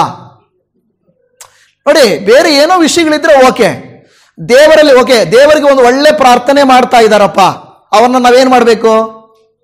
ಅವರಿಗೆ ಅಯ್ಯೋ ಒಳ್ಳೆ ನೋಡಿ, ನಾನು ಹೇಳ್ತಾ ಇರ್ತೇನೆ 24 ತಾಸು ಪ್ರಾರ್ಥನೆಯಲ್ಲಿ ಕೆಲವು ಸಾರಿ ನಾನು ಜಾಯಿನ್ ಆಗ್ತೇನೆ. ನಾನು ಅವ್ರಿಗೂ ಹೇಳಿದ್ದೀನಿ, ಎಲ್ಲ ಕಡೆನೂ ಹೇಳ್ತೇನೆ. 24 ತಾಸು ಪ್ರಾರ್ಥನೆಗಳಲ್ಲಿ ಕೆಲವರು ಮಾಡುವ ಪ್ರಾರ್ಥನೆ ಇದುವರೆಗೂ ನಾನು ಕೂಡ ಮಾಡೋಕ್ಕೆ ನನಗೆ ಬರಲ್ಲ. ನಾನು ಒಪ್ಕೊಳ್ತಾ ಇದ್ದೀನಿ, ನಾನು ಹೇಳ್ತಾ ಇದ್ದೀನಿ. ನಾನು ಹೇಳೋದೇನೆಂದ್ರೆ, ಕೆಲವರು ಮಾಡುವ ಪ್ರಾರ್ಥನೆಗಳು ಅಷ್ಟು ಚೆನ್ನಾಗಿರ್ತವೆ, ಕೆಲವರು ಹಾಡುವ ಹಾಡು ಅಷ್ಟು ಚೆನ್ನಾಗಿರ್ತದೆ, ಕೆಲವರು ಮಾಡುವ ಸೇವೆ ಅಷ್ಟು ಚೆನ್ನಾಗಿರ್ತದೆ. ನಾವು ನೋಡಿ, ದೇವರೇ ಇಂಥ ಒಳ್ಳೆ ತಲಾಂತು ಕೊಟ್ಟಿದೀಯಪ್ಪ, ಅವರು ಒಳ್ಳೆ ಹಾಡು ಆಡ್ತಾ ಇದ್ದಾರೆ, ಒಳ್ಳೆ ಪ್ರಾರ್ಥನೆ ಮಾಡ್ತಾ ಇದ್ದಾರೆ, ಒಳ್ಳೆ ರೀತಿಯಲ್ಲಿ ಬೆಳೆಸ್ತಾ ಇದ್ದಾರೆ, ನಿನಗೆ ಸ್ತೋತ್ರ ಎಂದು ಹೇಳಬೇಕೆ ಹೊರತು ನಾವೇನು ಮಾಡಬಾರ್ದು ಅದನ್ನ. ಓ, ಇವರು ಮಾತ್ರ ನನ್ನ ಆಡೋದು, ಇವರು ಮಾತ್ರ ನನ್ನ ಪ್ರಾರ್ಥನೆ ಮಾಡೋದು, ನಾವಿಲ್ವಾ, ನಾವು ಮಾಡಲ್ವಾ, ನಾವು. ಇದೇನಾಗ್ತಾ ಇದೆ ಅಂದ್ರೆ, ಬೆಳೆಯುವವರಿಗೆ ಸಮಸ್ಯೆ ಇಲ್ಲ, ಹೊಟ್ಟೆ ಕಿಚ್ಚು ಪಡುವ ನಮಗೆ ಸಮಸ್ಯೆ. ಅದು ಆಡುವವರು ಆಡ್ತಾ ಹೋಗ್ತಾ ಇರ್ತಾರೆ, ಮುಂದೆ ಬೆಳೆಯುವವರು ಬೆಳೀತಾ ಹೋಗ್ತಾ ಇರ್ತಾರೆ, ಆಶೀರ್ವಾದ ಹೊಂದುವವರು ಹೊಂದುತ್ತಾ ಇರ್ತಾರೆ. ನಾವೇನ್ ಮಾಡಬಾರ್ದು, ಹೊಟ್ಟೆ ಕಿಚ್ಚು ಪಡಬಾರದು. ಅದು ದೇವರ ಕಾರ್ಯಗಳಲ್ಲಿ ಹೊಟ್ಟೆ ಕಿಚ್ಚು ಪಡಬಾರದು. ನೋಡಿ, ಇಲ್ಲಿ ಇವರೇನ್ ಮಾಡ್ಬಿಟ್ರು, ಇವನು ಬೆಳೆಯುತ್ತಿರುವುದನ್ನ ನೋಡಿ ಹೊಟ್ಟೆ ಕಿಚ್ಚು ಪಟ್ರು. ಹೊಟ್ಟೆ ಕಿಚ್ಚು ಸುಮ್ಮನೆ ಇರ್ತದ? ಹೊಟ್ಟೆ ಕಿಚ್ಚು ಸುಮ್ಮನೆ ಇರಲ್ಲ. ಅವೇನ್ ಮಾಡ್ತಂದ್ರೆ ಮಾಡುವವರ ಕೆಲಸಗಳಲ್ಲಿ ಮಣ್ಣಾಕ್ತಾರೆ ಅಲ್ವಾ. ಕೆಲ ಹೇಳ್ತಾರೆ, ನಿನಗೂ ಬೇಡ ನನಗೂ ಬೇಡ ಹೋಗು ಅಲ್ವಾ, ನಿನಗೂ ಬೇಡ ನನಗೂ ಬೇಡ ಅಂತ ಹೇಳ್ಬಿಟ್ಟು ಮಣ್ಣಾಕ್ಬಿಡ್ತಾರೆ. ಇಲ್ಲೂ ಅವರು ಮಣ್ಣಾಕ್ಬಿಟ್ರು ನೋಡಿ 15ನೇ ವಾಕ್ಯ. ಅವನ ತಂದೆಯಾದ ಅಬ್ರಹಾಮನ ಸೇವಕರು ಅಬ್ರಹಾಮನ ಕಾಲದಲ್ಲೇ ತೋಡಿದ್ದ ಬಾವಿಗಳನ್ನು ಫಿಲಿಷ್ಟಿಯರು ಮಣ್ಣು ಹಾಕಿ, ಅಲ್ಲಪ್ಪ, ಬಾವಿ ಇದೆ, ನೀರಿದೆ, ಯಾರೋ ಕುಡಿಲಿ ಯಾರೋ ಉಪಯೋಗಿಸಲಿ, ಹೊಟ್ಟೆ ಕಿಚ್ಚಿನಿಂದ ಅವ್ರೇನ್ ಮಾಡ್ಬಿಟ್ರು ಅದನ್ನ. ಕೆಲವು ಸಾರಿ ನೋಡ್ರಿ, ಬೆಳೀತಾ ಇದ್ರೆ ಏನಾಗ್ತದೆ ಗೊತ್ತಾ, ಯಾರಾದ್ರೂ ಏನಾದ್ರೂ ಒಂದು ಮನೆ ಕಟ್ತಾ ಇದಾರೆ ಅಂದ್ರೆ ಅಲ್ಲಿ ಬೇಕಾಗಿ ಅಡ್ಡ ಹಾಕೋದು ಅಲ್ವಾ, ಯಾರಾದ್ರೂ ಏನನ್ನು ಕೆಲಸ ಮಾಡ್ತಾ ಇದ್ರೆ ಬೇಕಾಗಿ ಸಮಸ್ಯೆ ಮಾಡೋದು, ಇದು ಮನುಷ್ಯನಲ್ಲಿರುವಂತ ಹೊಟ್ಟೆ ಕಿಚ್ಚನ್ನು ಸೂಚಿಸುತ್ತದೆ. ಒಂದು ಬಾವಿ ಇದೆಪ್ಪ, ಅದು ಈ ನೀರಿದೆ, ಯಾರೋ ಬೆಳೀಲಿ ಯಾರೋ ಚೆನ್ನಾಗಿರ್ಲಿ ಅಂತ ಆಸೆ ಪಡೋದು ತಾನೇ. ಆ ಬಾವಿಗೆ ಮಣ್ಣು ಹಾಕಿ ಏನ್ ಮಾಡ್ಬಿಟ್ರೆ ಅದನ್ನ. ನೋಡಪ್ಪ ಎಂತ ಕೆಲಸ. ನೋಡಿ, ಹೊಟ್ಟೆ ಕಿಚ್ಚು ಏನ್ ಮಾಡುತ್ತೆ ಗೊತ್ತಾ, ಅದು ಪ್ರತ್ಯೇಕವಾಗಿ ಏನ್ ಮಾಡುತ್ತೆ, ಅನೇಕ ಸಾರಿ ಇರುವಂತ ಸಂಬಂಧಿಕರಲ್ಲಿ, ಸ್ನೇಹಿತರಲ್ಲಿ, ಸಭಿಕರಲ್ಲಿ, ಸಮಾಜದಲ್ಲಿ ನಮ್ಮ ಊರವರೇ ತಾನೇ ಬೆಳಿಲಿ ಬಿಡಪ್ಪ, ನಮ್ಮವರೇ ತಾನೇ ಬೆಳಿಲಿ ಬಿಡಪ್ಪ ಅನ್ನಲ್ಲ, ಇರುವುದನ್ನು ಮುಚ್ಚಲಿಕ್ಕೂ ಇರುವುದನ್ನು ಹಾಳು ಮಾಡಲಿಕ್ಕೂ ಪ್ರಯತ್ನ ಮಾಡ್ತಾರೆ. ನೋಡಿ, ಇಸಾಕನು ಅದನ್ನು ಉಪಯೋಗಿಸ್ತಾ ಇದ್ದ, ಆದ್ರೆ ಅದನ್ನೇನ್ ಮಾಡಿದ್ರು, ಮಣ್ಣು ಹಾಕಿ ಮುಚ್ಚಿದರು ಅಂತ ನಾವು ನೋಡುತ್ತಾ ಇದ್ದೇವೆ. ಆದ್ರೆ ಮುಂದಕ್ಕೆ ಹೋಗಿರಿ. ಹೀಗಿರಲಾಗಿ ಅಭಿಮೆಲೇಕನು ಇಸಾಕನಿಗೆ, ನೀನು ನಮಗಿಂತ ಬಹು ಬಲಿಷ್ಠನಾಗಿದ್ದಿ, ಆದುದರಿಂದ ನಮ್ಮ ಬಳಿಯಿಂದ ಹೊರಟು ಹೋಗಬೇಕು ಎಂದು ಹೇಳಲು. ನೋಡಿ, ಅವನು ಬೆಳೀತಾ ಇದ್ರೆ ಏನ್ ಮಾಡ್ತಾ ಇದ್ದಾನೆ, ನೀನು ಈ ಜಾಗದಲ್ಲಿ ಇರಬಾರ್ದು. ಈಗ ಯಾರಾದ್ರೂ ಒಬ್ರು ಬೆಳೀತಾ ಇದ್ರೆ ನಾಳೆ ದಿವಸ ನಮಗೆ ತಾನೇ ಅದು ಆಶೀರ್ವಾದ, ನಾಳೆ ತಾನೇ ಆಶೀರ್ವಾದ. ಆದ್ರೆ ಅವ್ರು ಏನ್ ಅಂದ್ಕೊಳ್ತಾ ಇದಾರೆ ಅಂದ್ರೆ, ನೀನ್ ಬೆಳೀತಾ ಇದೀಯಾ, ನಮ್ಮೂರು ಬಿಟ್ಟೋಗು. ನಮ್ಮೂರು ಈ ಒಂದು ಹಳ್ಳಿ ಇದೆಯಪ್ಪ, ಆ ಹಳ್ಳಿಯಲ್ಲಿ ಬಂದು ಯಾರೋ ಒಂದು ಸಮಾಜ ಸೇವೆ ಮಾಡ್ತಾ ಇದ್ದಾರೆ. ಅವ್ರು ಮಾಡ್ತಾ ಇರುವಾಗ ಹಳ್ಳಿಯವರು, ನೀನು ಇದೆಲ್ಲ ಮಾಡಬೇಡ, ನೀನು ಇದೆಲ್ಲ ಮಾಡೋದ್ರಿಂದ ನಿನಗೆ ಹೆಸರು ಬರುತ್ತೆ, ನಮ್ಮೂರು ಬಿಟ್ಟೋಗು ಅಂದ್ರೆ ಯಾರಿಗೆ ನಷ್ಟ? ಆ ಊರವ್ರಿಗೆ ತಾನೇ ನಷ್ಟ. ಒಬ್ಬರು ಬೆಳೀತಾ ಇದ್ರೆ ಇನ್ನೊಂದು ದಿವಸ ಅದು ನಮಗೆ ಆಶೀರ್ವಾದವಾಗಿ ಬರುತ್ತದೆ. ದೇವರು ವಾಕ್ಯ ಹೇಳುತ್ತದೆ, ನಾವು ಆಶೀರ್ವದಿಸಲ್ಪಡಬೇಕಾದ್ರೆ ನಾವು ಅವರನ್ನ ಆಶೀರ್ವಾದ ಮಾಡಬೇಕು. ನಾವು ಆಶೀರ್ವದಿಸಿದಾಗಲೇ ನಮಗೆ ಆಶೀರ್ವಾದ ಹಿಂತಿರುಗಿ ಬರ್ತದೆ. ನಾವು ಶಪಿಸಿದ್ರೆ ಏನಾಗುತ್ತೆ ಗೊತ್ತಾ, ನಮಗೆ ಅದು ಶಾಪವಾಗಿ ಹಿಂತಿರುಗಿ ಬರ್ತದೆ. ನಾವು ಶಪಿಸುವಂತವರಾಗಿರಬಾರದು, ಆಶೀರ್ವದಿಸುವಂತವರಾಗಿರಬೇಕು. ಈಗ ಇಲ್ಲಿ ಗಮನಿಸಿರಿ, ಮುಂದೆ ಏನಾಗುತ್ತೆ, ಬೇಗ ಓದ್ಕೊಂಡು ಹೋಗೋಣ. ಆದುದರಿಂದ ಬಿಟ್ಟು ಹೋಗು ಅಂತ ಹೇಳಿದ್ರು. ಈಸಾಕನೇನು ಮಾಡ್ದ, ಆಯ್ತಪ್ಪ ನಿಮ್ಗೆ ಇಷ್ಟ ಇಲ್ಲ ತಾನೇ, ನಾನು ಬಿಟ್ಟು ಹೋಗ್ತೀನಿ ಅಂತ ಅಲ್ಲಿಂದ ಹೋಗಿ ಗೆರಾರ್ ತಗ್ಗಿನ ಬಯಲಿನಲ್ಲಿ ಬಿಡಾರ ಮಾಡಿಕೊಂಡು ಅಲ್ಲಿ ವಾಸವಾಗಿದ್ದನು. ಅಬ್ರಹಾಮನು ತೋಡಿಸಿದ್ದ ಬಾವಿಗಳನ್ನು ಅವನು ಸತ್ತ ಮೇಲೆ ಫಿಲಿಷ್ಟಿಯರು ಮುಚ್ಚಿ ಹಾಕಿದ್ದರಿಂದ ಈಸಾಕನು ಅವುಗಳನ್ನು ತಿರುಗಿ ತೆಗೆಸಿ ತಂದೆ ಇಟ್ಟಿದ್ದ ಹೆಸರುಗಳನ್ನೇ ಇಟ್ಟನು. ಆದ್ರೆ ಇಲ್ಲೇನಾಯ್ತು, 19ನೇ ವಚನದಲ್ಲಿ, ಈಸಾಕನ ಸೇವಕರು ತಗ್ಗಿನಲ್ಲಿ ಅಗಿಯುವಾಗ ಅವರಿಗೆ ಸೆಲೆ ನೀರಿನ ಬಾವಿಯು ಸಿಕ್ಕಿತು. ಗೇರಾನಿನ ದನ ಕಾಯುವವರು ಬಂದು ಆ ನೀರು ನಮ್ಮದು ಎಂದು ಹೇಳಿ ಈಸಾಕನ ದನ ಕಾಯುವವರ ಸಂಗಡ ಜಗಳವಾಡಿದರು. ಆಶೀರ್ವಾದ ಸಿಕ್ಕಿದ್ರೆ ನಂದು, ಶಾಪ ಸಿಕ್ಕಿದ್ರೆ ನಂದಲ್ಲ ಅಲ್ವಾ. ಲಾಭ ಬಂದ್ರೆ ಪ್ರತ್ಯೇಕವಾಗಿ ವ್ಯಾಪಾರದಲ್ಲಿ ಪಾರ್ಟ್ನರ್ಸ್ ಇರ್ತಾರೆ, ಅಣ್ಣ ತಮ್ಮಂದಿರು ಇರ್ತಾರೆ, ಕುಟುಂಬಸ್ಥರು ಇರ್ತಾರೆ. ಬೆಳೆದ್ರೆ ಆಶೀರ್ವಾದ ಬೇಕು, ಸೋತ್ರೆ ನನಗೂ ನಿನಗೂ ಸಂಬಂಧನೇ ಇಲ್ಲಪ್ಪ, ಅವ್ರು ಯಾರೋ ನನಗೆ ಗೊತ್ತಿಲ್ಲ. ಸಾಲಗಾರನಾಗಿರೋರ್ನ ಸಹೋದರನ್ನ ನಮ್ಮವ್ರು ಅಂತ ಹೇಳ್ತಾರ? ಇಲ್ಲ. ಅದೇ ಬೆಳವಣಿಗೆ ಆಗಿರೋರ್ನ ಅವ್ರು ನಮ್ಮವರೇ ಅಂತ ಹೇಳ್ತಾರೆ. ನೋಡಿ, ಇಲ್ಲಿ ಏನ್ ಮಾಡ್ತಾರೆ, ನೀರು ಸಿಗುವಾಗ ಅಲ್ಲಿ ಏನಾಯ್ತು, ಅವರು ಬಂದು ಜಗಳ ಮಾಡಿದ್ರು. ಮೊದಲನೇದ ನಾವು ಏನ್ ನೋಡಿದ್ವಿ, ಹೊಟ್ಟೆ ಕಿಚ್ಚು ಪಡೋದನ್ನ ನೋಡಿದ್ವಿ. ಈಗ ಏನ್ ಮಾಡ್ತಾ ಇದ್ದಾರೆ ಅವರು? ಓಕೆ, ಹೊಟ್ಟೆ ಕಿಚ್ಚಿನ ರೂಪಗಳು, ಹೊಟ್ಟೆ ಕಿಚ್ಚಿನ ನಮ್ಮ ತೋರ್ಪಡಿಕೆಗಳಿಗಂದ್ರೆ ಬೇರೆಯವರಿಗೆ ತೊಂದರೆ ಮಾಡೋದು, ಬೇರೆಯವರಿಗೆ ಅಡ್ಡಿಪಡಿಸೋದು, ಬೇರೆಯವರನ್ನ ಶಪಿಸೋದು, ಬೇರೆಯವರಿಗೆ ತೊಂದರೆ ಮಾಡೋದು, ಇದೇ ಹೊಟ್ಟೆ ಕಿಚ್ಚಿನ ಒಂದು ಲಕ್ಷಣ. ಎರಡನೇದು, ಅಲ್ಲಿ ನೋಡ್ತೇವೆ ಜಗಳ ಮಾಡುವಂತೆ ಮಾಡ್ತಾರೆ. ಅದಕ್ಕೆ ಏನು ಮಾಡ್ದ ಈಸಾಕನು, ಆ ಬಾವಿಗೆ ಒಂದು ಹೆಸರಿಡ್ತಾನೆ. ಏನ ಬಾವಿಗೆ ಹೆಸರು? ಏಸೇಕ್ ಎಂದು ಹೆಸರಿಟ್ಟನು. ಏಸೇಕ್ ಅಂದ್ರೆ ಏನು? ಏಸೇಕ್ ಅಂದ್ರೆ ಏನು? ಜಗಳ. ಏಸೆಕ್ ಅಂದ್ರೆ ಏನು? ಜಗಳ. ನೋಡಿ ಅಲ್ಲೇ ಹೇಳ್ತದೆ ಏಸೆಕ್ ಅಂದ್ರೆ, ನೀವು ನೋಡ್ತಾ ಇದ್ದೀರಾ, ಅದ್ರ ಪುಟ್ನೋಟಲ್ಲಿ ಇರ್ಬೋದು ನೋಡಿ, 4ನೇ ಪುಟ್ನೋಟ್ ಇದೆ, ಅದ್ರಲ್ಲಿ ಹೇಳ್ತದೆ ಏಸೆಕ್ ಅಂದರೆ ಜಗಳ. ಸೊ ಜಗಳ ಮಾಡಿದ್ರು. ಜಗಳ ಮಾಡಿದಾಗ ಇಸಾಕನ ಏನ್ ಮಾಡ್ದ? ಆಯ್ತಪ್ಪ, ಆಶೀರ್ವಾದ ದೇವರಿಂದ ಬರುವುದಾದ್ರೆ ನೀವು ಅಡ್ಡಪಡಿಸಿದ್ರೆ ನನಗೇನು ತೊಂದರೆ, ಆಯ್ತು ಮುಚ್ಚಿಬಿಡ್ರಿ, ಆಯ್ತು ಬಿಡ್ರಿ, ತಗೊಳ್ರಿ ಅಂತ ಬಿಟ್ಬಿಟ್ಟ. ಅದನ್ನು ಬಿಟ್ಟ ನಂತರ ತರುವಾಯ 21ನೇ ವಚನ, ತರುವಾಯ ಅವನ ಜನರು ಬೇರೊಂದು ಬಾವಿಯನ್ನ ತೋಡಿದಾಗ ಆ ದೇಶದವರು ಅದಕ್ಕಾಗಿಯೂ ಜಗಳವಾಡಿದ್ದರಿಂದ ಅವನು ಅದಕ್ಕೆ ಸಿಟ್ನಾ ಎಂದು ಹೆಸರಿಟ್ಟನು. ಸಿಟ್ನಾ ಅಂದ್ರೆ ಏನು? ಸಿಟ್ಟು. ಏಸೆಕ್ ಅಂದ್ರೆ ಜಗಳ, ಸಿಟ್ನಾ ಅಂದ್ರೆ ದ್ವೇಷ. ನೋಡಿ ಜನರೇನ್ ಮಾಡ್ತಾ ಇದ್ದಾರೆ, ಇವನಿಗೆ ವಿರುದ್ಧವಾಗಿ ಏಸೆಕ್ ಅಂತ ಹೆಸರುಗಳಿಟ್ಕೊಂಡ. ಇವತ್ತು ನಾವು ಹಂಗೆ ಹೆಸರುಗಳಿಟ್ಕೊಂಡ್ರೆ ಹೆಂಗಿರುತ್ತೆ ಏನೋ, ಯಾರಾದರೂ ಜಗಳ ಮಾಡಿದಾಗ ಅವತ್ತೇನಾದರೂ ಒಂದು ಹೆಸರಿಡಬೇಕು. ಕೆಲವು ಸಾರಿ ಕೆಲವರು ಏನು ಮಾಡ್ತಾರೆ ಅಂದರೆ, ಈಗ ಉದಾಹರಣೆಗೆ ಹನ್ನಳು, ಆಕೆಗೆ ಮಕ್ಕಳಿರಲಿಲ್ಲ, ತುಂಬ ಕಾಲ ಪ್ರಾರ್ಥನೆ ಮಾಡ್ತಾ ಇದ್ಲು, ಆಕೆಗೆ ಒಂದು ಮಗುವಾಯಿತು, ಸಮುವೇಲ್ ಎಂದು ಹೆಸರಿಟ್ಟರು. ಸಮುವೇಲ್ ಅಂದ್ರೆ ಹೆಸರೇನು? ಸಮುವೇಲ್ ಅಂದ್ರೆ ಹೆಸರೇನು? ಬೇಡಿ ಪಡ್ಕೊಂಡೇನು. ಏನಾದ್ರೆ ಹೆಸರು? ಹೌದು, ಸಮುವೇಲ್ ಅಂದ್ರೆ ಬೇಡಿ ಪಡ್ಕೊಂಡೇನು. ಎಷ್ಟು ಸಾರಿ ಸಮುವೇಲ್ ಅಂತ ಹೆಸರು ಕೇಳಿಸ್ಕೊಂಡಿದೀವ ನೀವು, ಅದು ನಾವು ಮರ್ತೋಗ್ಬಿಟ್ಟಿದೀವಿ ಅಂದ್ರೆ ಹೇಗೆ? ಸಮುವೇಲ್ ಅಂದ್ರೆ ಬೇಡಿ ಪಡ್ಕೊಂಡೇನು. ಅವ್ರೇನ್ ಮಾಡ್ತಾ ಇದ್ರು, ಈಗ ನೀವು ಮಕ್ಕಳಿಗೆ ಹೆಸರನ್ನು ಇಡುವಾಗ ಏನ್ ಮಾಡ್ತಾ ಇದ್ರು ಗೊತ್ತಾ? ಒಂದೊಂದು ಹೆಸರು ಅರ್ಥವುಳ್ಳಂತ ಹೆಸರು ಇಡ್ತಾ ಇದ್ರು, ಆ ಪರಿಸ್ಥಿತಿಗೆ ತಕ್ಕಂತೆ ಹೆಸರಿಡ್ತಾ ಇದ್ರು. ನಮ್ಮ ತರ ABCD ಈ ಕಡೆ ಆ ಕಡೆ ಹಾಕಿ ಹೆಸರುಗಳು ಇಡ್ತಾ ಇರ್ಲಿಲ್ಲ.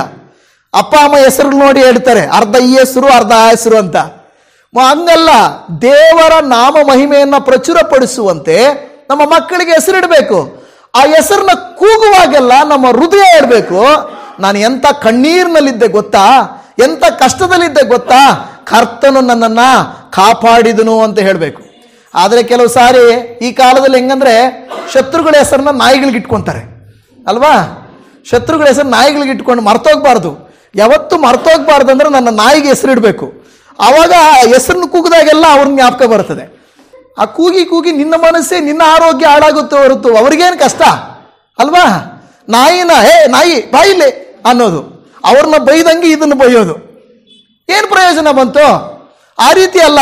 ನಮ್ಮ ಜೀವಿತದಲ್ಲಿ ದೇವರು ಮಾಡಿದ ಉಪಕಾರಗಳಿಗೆ ಕೆಲವು ಸಾರಿ ಇಸಾಕನು ಜಗಳ ಮಾಡಲಿಲ್ಲ, ಅವರು ಮಾಡಿದ್ದಕ್ಕೆ ಸೂಚನೆಯಾಗಿ ಇದು ಜಗಳದ ಬಾವಿ, ಇದು ದ್ವೇಷದ ಬಾವಿ ಅಲ್ವಾ, ಈ ರೀತಿಯಾಗಿ ಹೆಸರನ್ನ ಇಟ್ರು. ಆದರೆ ಮುಂದಕ್ಕೆ ಹೋಗುವಾಗ ಅವನು ಅಲ್ಲಿಂದ ಹೊರಟು ಮತ್ತೊಂದು ಬಾವಿಯನ್ನು ಅಗಿಸಿದಾಗ, ದೇವಜನವೇ, ಒಂದು ಸಾರಿ ಸರಿಯಪ್ಪ, 2 ಸಾರಿ ಸರಿ, ಪದೇ ಪದೇ ಪದೇ ಪದೇ ನಾವು ಮಾಡೋ ಕೆಲಸಗಳಿಗೆ ಅಡ್ಡಿ ಮಾಡ್ತಾ, ನಮ್ಮನ್ನು ಬಾಧೆ ಪಡಿಸ್ತಾ, ನಮ್ಮನ್ನು ಕಿಂಚಪಡಿಸ್ತಾ, ಅವಮಾನ ಪಡಿಸ್ತಾ ಇದ್ರೆ ನಮಗೇನಾಗುತ್ತೆ? ತುಂಬ ಬೇಸರ ಆಗುತ್ತೆ. ಆದರೆ ಒಂದು ವಿಷಯ, ದೇವರ ಮಕ್ಕಳಾಗಿರುವಂಥ ನಮಗೆ ಎಷ್ಟೇ ಸಾರಿ ಜನರಾಗಲಿ ದುಷ್ಟನಾಗಲಿ ನಮಗೆ ಬಾಧೆ ಪಡಿಸಿದರೂ ಕೂಡ ದೇವರ ವಾಕ್ಯ ಹೇಳುತ್ತದೆ, ದೇವರು ಪ್ರತಿದಿನ ಹೊಸ ಕೃಪೆಗಳನ್ನು ನಮಗೆ ಕೊಡುತ್ತಾನಂತೆ. ಹಾಲೆಲೂಯ.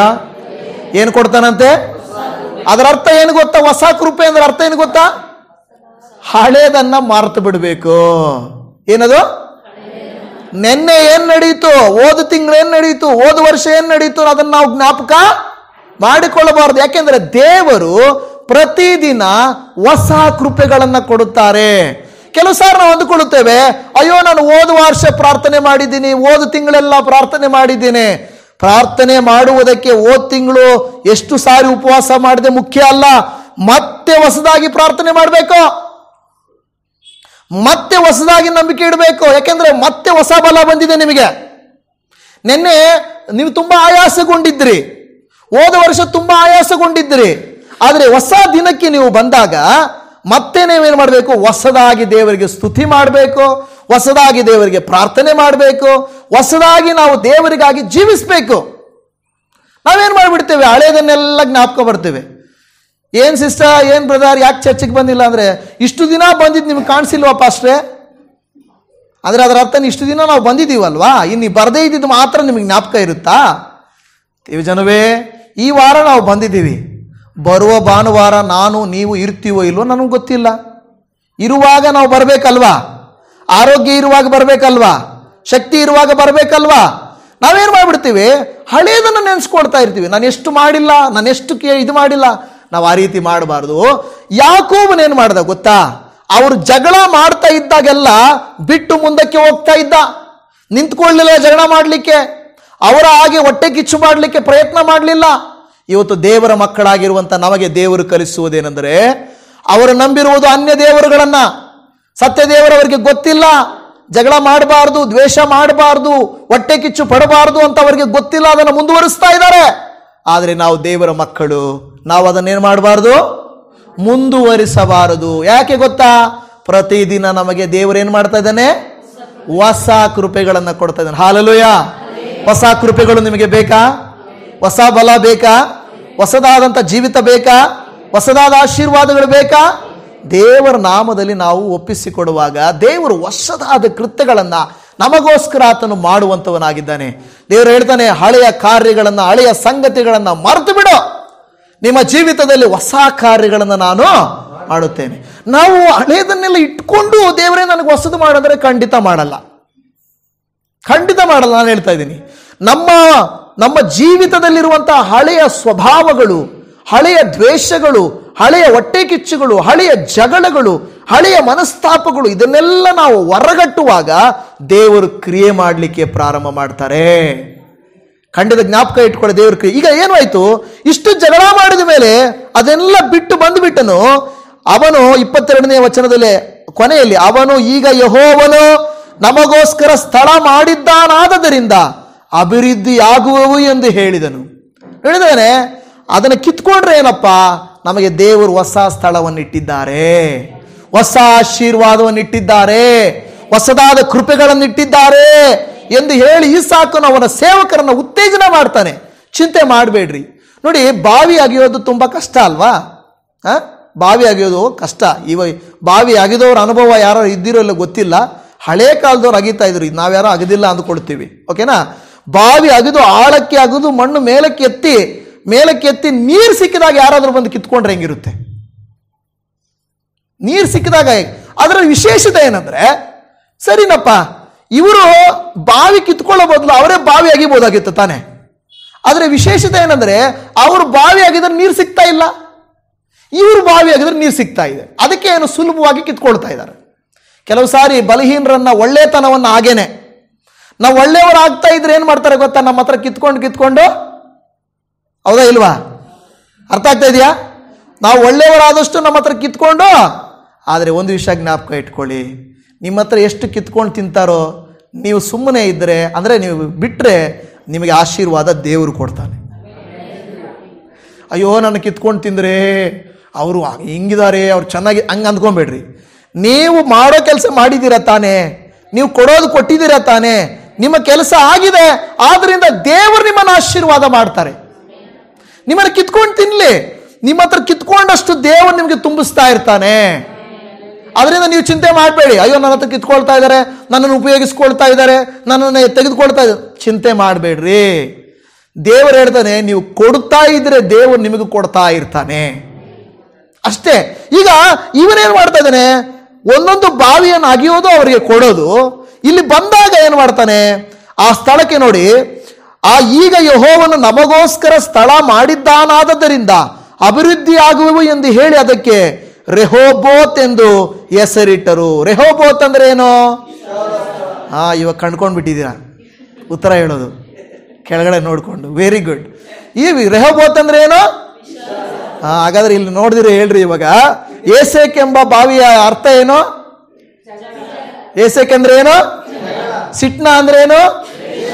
ದ್ವೇಷ. ರೆಹೋಬೋತ್ ಅಂದ್ರೆ ಏನು? ವಿಶಾಲ ಸ್ಥಳ. ಓಕೆ. ಸೊ ಈ ರೀತಿಯಾಗಿ ಅವನಿದ್ರು. ಆದರೂ ಕೂಡ ಅಲ್ಲಿ ಸಿಕ್ತಲ್ಲ, ಬಿಡ್ಲಿಲ್ಲ ಅವರು. ಇನ್ನೂ ಅವ್ರೇನ್ ಮಾಡ್ತಾರೆ? ಮುಂದೆ ನೋಡೋಕೆ 24ನೇ ವಚನ, ದೇವರು ಅವನಿಗೆ ಹೇಳ್ತಾ ಇದ್ದಾನೆ, ನೋಡಿ ಇಸಾಕ, ನಿನ್ನನ್ನು ಅವ್ರು ಎಷ್ಟೇ ಕಿತ್ತುಕೊಂಡ್ರು ಕೂಡ, ಎಷ್ಟೇ ನಿನ್ನನ್ನು ಉಪಯೋಗಿಸಿದ್ರು ಕೂಡ, ನಾನು ನಿನಗೆ ಏನ್ ಮಾಡ್ತಾ ಇದ್ದೇನೆ? ಆಶೀರ್ವಾದ ಮಾಡ್ತೇನೆ. ಕಾರಣ ಏನು ಗೊತ್ತಾ? ಅಲ್ಲಿ ನೋಡಿ 24ನೇ ವಚನ, ನಾನು ನಿನ್ನ ತಂದೆಯಾದ ಅಬ್ರಹಾಮನ ದೇವರು, ನೀನು ಭಯಪಡಬೇಡ, ನಾನು ನಿನ್ನ ಬಳಿಯಲ್ಲಿದ್ದೇನೆ, ನನ್ನ ಸೇವಕನಾದ ಅಬ್ರಹಾಮನ ನಿಮಿತ್ತ ನಿನ್ನನ್ನ ಆಶೀರ್ವದಿಸಿ ನಿನ್ನ ಸಂತತಿಯನ್ನ ಹೆಚ್ಚಿಸುವೆನು ಎಂದು ಹೇಳಲಾಗಿ. ಆಮೆನ್. ನಿಮ್ಮ ಮಕ್ಕಳಿಗೆ ಆಶೀರ್ವಾದವಾಗಬೇಕಾದ್ರೆ ನಾವು ಏನ್ ಮಾಡ್ಬೇಕು? ಯಾರು ದೇವರ ಹತ್ರ ಚೆನ್ನಾಗಿರ್ಬೇಕು? ನಾವೇ ಚೆನ್ನಾಗಿರ್ಬೇಕು. ದೇವರು ಹೇಳ್ತಾ ಇದ್ದಾನೆ, ಇಸಾಕ, ನಾನು ನಿನ್ನನ್ನು ಅಭಿವೃದ್ಧಿ ಪಡಿಸ್ತಾ ಇರುವುದು, ಆಶೀರ್ವದಿಸ್ತಾ ಇರುವುದು ಯಾಕೆ ಗೊತ್ತಾ? ನಿನ್ನ ತಂದೆಯ ನಿಮಿತ್ತ. Because of your daddy. ನಿಮ್ಮ ತಂದೆಯ ನಿಮಿತ್ತ ನಾನು ನಿಮ್ಮನ್ನು ಅಭಿವೃದ್ಧಿ ಪಡಿಸ್ತಾ ಇದ್ದೇನೆ. ದೇವಜನವೇ, ನಾವು ಪ್ರಯಾಸ ಪಡುವುದು ಮುಖ್ಯ ಅಲ್ಲ, ನಾವು ಭಕ್ತಿಯಿಂದಿರುವುದು ಮುಖ್ಯ.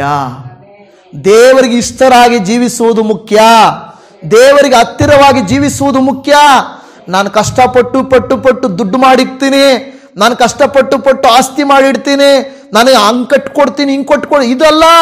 ನಿಮ್ಮ ಮಕ್ಕಳಿಗೋಸ್ಕರ ನೀವು ಪ್ರಾರ್ಥಿಸಿ, ನಿಮ್ಮ ಮನೆಗೋಸ್ಕರ ಪ್ರಾರ್ಥಿಸಿ, ದೈವ ಭಕ್ತಿಯನ್ನು ಬೆಳೆಸಿ ನೀವು ಬಿಟ್ರೆ ಸಾಕು.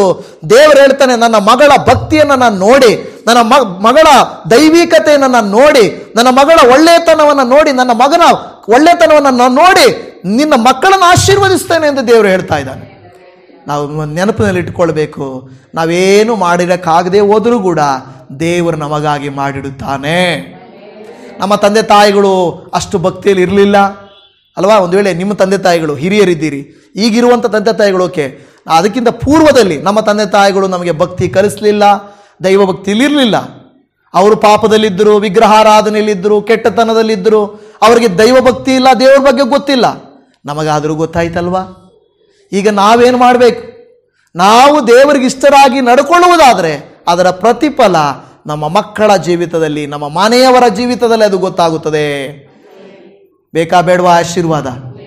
ನೋಡಿ, ಅಷ್ಟು ತಾಳ್ಮೆಯಿಂದ ಇಸಾಕನಿರ್ಲಿಕ್ಕೆ ಕಾರಣ ದೈವ ಕೃಪೆ, ದೈವಾನುಗ್ರಹ. ಇವತ್ತು ನಿಮ್ಮನ್ನು ನನ್ನನ್ನು ಎಷ್ಟೇ ಜನರು ಏನೇ ಅಂದುಕೊಳ್ಳಲಿ, ಹೇಗೆ ಉಪಯೋಗಿಸಿಕೊಳ್ಳಲಿ, ಆಶೀರ್ವಾದ ಅಭಿವೃದ್ಧಿ ಯಾರಿಂದ ಬರುತ್ತದೆ? ದೇವರಿಂದ ಬರುತ್ತದೆ. ಅದಕ್ಕೆ 28ನೇ ವಚನದಲ್ಲಿ ಅವರು ಬಂದು, ಎಲ್ಲರೂ ಬಂದು, ಅಲ್ಲಿ ಮುಂದೆ ತುಂಬ ಓದಲಿಕ್ಕೆ ಟೈಮ್ ಇಲ್ಲ, ಅನೇಕರು ಅಲ್ಲಿ ನೋಡಿ 26, ಅಲ್ಲಿಯೂ ಅವನ ಸೇವಕರು ಬಾವಿಯನ್ನು ಅಗೆದರು. ಆ ಸಮಯದಲ್ಲಿ ಅಭಿಮಲೇಕನು ತನ್ನ ಮಂತ್ರಿಯಾದ ಹುಜ್ಜತನನ್ನು, ಸೇನಾಧಿಪತಿಯ ಪಿಕೋಲನನ್ನು ಸಂಗಡ ಕರ್ಕೊಂಡು ಆ ಬಾವಿ ಹತ್ರ ಬರ್ತಾರೆ. ಆದರೆ ಈ ಸಾರಿ ಬಾವಿ ಹತ್ರ ಬಂದಿದ್ದು ಜಗಳ ಮಾಡಕ್ಕೂ ಕಿತ್ಕೊಳ್ಳಕ್ಕಲ್ಲ, ಅವರೊಟ್ಟಿಗೆ ಸಂಧಾನ ಮಾಡಿಕೊಳ್ಳಲಿಕ್ಕೆ, ಒಡಂಬಡಿಕೆ ಮಾಡಿಕೊಳ್ಳಲಿಕ್ಕೆ. ಅದಕ್ಕೆ ದೇವರ ವಾಕ್ಯ ಹೇಳುತ್ತದೆ, ನಿನ್ನ ಶತ್ರುಗಳನ್ನ ನಿನ್ನ ಮಿತ್ರರನ್ನಾಗಿ ಮಾಡುತ್ತೇನೆ, ನಿನಗೆ ವಿರೋಧವಾಗಿರುವಂಥವರನ್ನ ನಿನಗೆ ಅಧೀನರನ್ನಾಗಿ ಮಾಡುತ್ತೇನೆ. ಆದರೆ ನಾವು ಮಾಡೋ ಕೆಲಸ ಮಾಡಿಬಿಟ್ಟು ದೇವರನ್ನ ಕೇಳಬೇಕು. ನಾವು ಮಾಡೋ ಬೇರೆ ಬೇರೆ ಕೆಲಸಗಳನ್ನು ಮಾಡಿಬಿಟ್ಟು ದೇವರನ್ನ ಕೇಳೋ, ದೇವರು ಯಾಕೆ ಹಂಗಾಗಿಲ್ಲ, ಯಾಕೆ ಹಿಂಗಾಗಿಲ್ಲ ಅಂತ ಕೇಳೋದಕ್ಕೆ ಸಾಧ್ಯ ಇಲ್ಲ. ನಾವು ದೇವರಲ್ಲಿ ಸರಿಯಾಗಿದ್ದರೆ ನೀವು ಯುದ್ಧ ಮಾಡಬೇಕಾಗಿಲ್ಲ, ನೀವು ಕಷ್ಟಪಡಬೇಕಾಗಿಲ್ಲ. ನಮ್ಮ ಕರ್ತನು ನಮಗಾಗಿ ಕೆಲಸ ಮಾಡ್ತಾರೆ. ನಿಮ್ಮ ಜೀವಿತಗಳನ್ನು, ನನ್ನ ಜೀವಿತಗಳನ್ನು ಅಭಿವೃದ್ಧಿ ಪಡಿಸಲಿಕ್ಕೂ ಆಶೀರ್ವದಿಸಲಿಕ್ಕೂ, ನಮ್ಮನ್ನು ಯಾರೇ ಲೂಟಿ ಮಾಡಿಕೊಂಡ್ರು, ಯಾರೇ ಜಗಳ ಮಾಡಿದ್ರು, ನಮ್ಮ ವಿರುದ್ಧವಾಗಿ ಹೊಟ್ಟೆ ಕಿಚ್ಚುಪಟ್ಟರು, ಏನೇ ಸಮಸ್ಯೆಗಳನ್ನು ಮಾಡಿದರು, ಆಶೀರ್ವದಿಸುವವನು, ಅಭಿವೃದ್ಧಿ ಪಡಿಸುವವನು ದೇವರಾಗಿರುವುದರಿಂದ ನಮ್ಮ ಜೊತೆಗೆ ಅವರು ಸಂಧಾನಕ್ಕೆ ಬರುತ್ತಾರೆ, ಸಮಾಧಾನಕ್ಕೆ ಬರುತ್ತಾರೆ, ಶಾಂತಿಯನ್ನು ಮಾಡಿಕೊಳ್ಳಿಕ್ಕೆ ಬರ್ತಾರೆ. ಆ ರೀತಿಯಾಗಿ ನಾವು ದೇವರಿಗೆ ಕೇಳಿಕೊಳ್ಳಬೇಕು. ನಾವು ದೇವರಿಗೆ ಪ್ರಾರ್ಥನೆ ಮಾಡೋಣ. ನಮ್ಮ ಕಣ್ಣುಗಳನ್ನು ಮುಚ್ಚಿ ದೇವರಲ್ಲಿ ಪ್ರಾರ್ಥನೆ ಮಾಡೋಣ. ಅಪ್ಪ ದೇವರೇ, ನಿನಗೆ ಸ್ತೋತ್ರವಯ್ಯ. ಇಸಾಕನ ಜೀವಿತವನ್ನು ನಾವು ನೋಡುವಾಗ ಅಪ್ಪ, ಅನೇಕರು ಅವನಿಗೆ ಜೊತೆಯಲ್ಲಿ ಬಂದು ಅವನೊಟ್ಟಿಗೆ ಸಂಧಾನ ಮಾಡಿಕೊಂಡ್ರು, ಒಡಂಬಡಿಕೆ ಮಾಡಿಕೊಂಡ್ರು, ಅವನೊಟ್ಟಿಗೆ ಕರ್ತನೆ ಶಾಂತಿಯ ಒಪ್ಪಂದಕ್ಕೆ ಬಂದರು. ಕಾರಣ ಏನು ಗೊತ್ತಾ ದೇವರೇ? ನೀನು ಇಸಾಕನನ್ನ ಅಭಿವೃದ್ಧಿಪಡಿಸಿದ್ದಿ. ಕಾರಣ ಏನಂದರೆ ಅಪ್ಪ, ಇಸಾಕನ ತಂದೆಯಾದ ಅಬ್ರಹಾಮನು ನಿನ್ನ ಮಾತಿಗೆ ವಿಧೇಯನಾದನು. ಆದುದರಿಂದ ದೇವರೇ, ಇದುವರೆಗೂ ನಮ್ಮ ತಂದೆ ತಾಯಿಗಳಾಗಲಿ ನಮ್ಮ ಪೂರ್ವಿಕರಾಗಲಿ ಅಬ್ರಹಾಮನ ರೀತಿಯಲ್ಲಿ ಜೀವಿಸಲಿಲ್ಲ. ನಾವಾದರೂ ಅಬ್ರಹಾಮನಂತೆ ವಿಧೇಯರಾಗಿ ನಂಬಿಕೆಯಲ್ಲಿ ದೃಢವಾಗಿದ್ದು ಕಾದುಕೊಂಡಿದ್ದು ಇರುವುದಾದರೆ, ನೀವು ನಮ್ಮನ್ನು, ನಮ್ಮ ಮಕ್ಕಳನ್ನು, ನಮ್ಮ ಕುಟುಂಬಗಳನ್ನು, ನಮ್ಮ ಸಭೆಯನ್ನು ನೀನು ಆಶೀರ್ವದಿಸಲಿಕ್ಕಿದ್ದೀಯಪ್ಪ. ದೇವರೇ, ಇಸಾಕನಿಗೆ ವಿರುದ್ಧವಾಗಿ ಜಗಳಗಳನ್ನು ಮಾಡಿದರು, ಹೊಟ್ಟೆ ಕಿಚ್ಚನ್ನ ಪಟ್ಟರು, ಕಿತ್ಕೊಂಡ್ರು, ಓಡಿಸಿದರು, ಸ್ಥಳವನ್ನು ಬಿಟ್ಟು ಹೋಗುವಂತೆ ಮಾಡಿದರು. ಆದರೂ ಅವನು ಯಾವುದಕ್ಕೂ ಚಿಂತೆ ಮಾಡದೆ ಅಭಿವೃದ್ಧಿಯು ಆಶೀರ್ವಾದವು ದೇವರಿಂದ ಬರುತ್ತದೆಂದು ತಿಳಿದು ಮುಂದಕ್ಕೆ ಸಾಗಿದ್ದರಿಂದ ಅವನು ಬೆಳೆದ ಬೆಳೆಯೆಲ್ಲವೂ 100ರಷ್ಟು ಫಲ ಸಿಕ್ಕಿತು. ಅಗೆದ ಬಾವಿಯೆಲ್ಲ ನೀರು ಸಿಕ್ಕಿತು. ಅವನ ಹೋದ ಜಾಗವೆಲ್ಲ ಆಶೀರ್ವದಿಸಲ್ಪಟ್ಟಿತು. ಆಗ ಅವರೆಲ್ಲರೂ ಬಂದು, ನಮಗೆ ಗೊತ್ತು ನಿನ್ನ ಸಂಗಡ ದೇವರಿದ್ದಾನೆ, ಆದುದರಿಂದಲೇ ನೀನು ಈ ರೀತಿಯಾಗಿದ್ದೀಯಾ, ಆದುದರಿಂದಲೇ ನೀನು ಅಭಿವೃದ್ಧಿ ಹೊಂದುತ್ತಿದ್ದೀಯಾ ಎಂದು ಅವರು ಹೇಳಿ ಒಡಂಬಡಿಕೆ ಮಾಡಿಕೊಂಡ್ರು. ದೇವರೇ, ಈ ವಾಕ್ಯವನ್ನ ಕೇಳಿರುವಂತ ನಮ್ಮ ಜೀವಿತದಲ್ಲಿಯೂ ಇದೇ ರೀತಿಯಾದ ಕಾರ್ಯ ಉಂಟಾಗಬೇಕಪ್ಪ.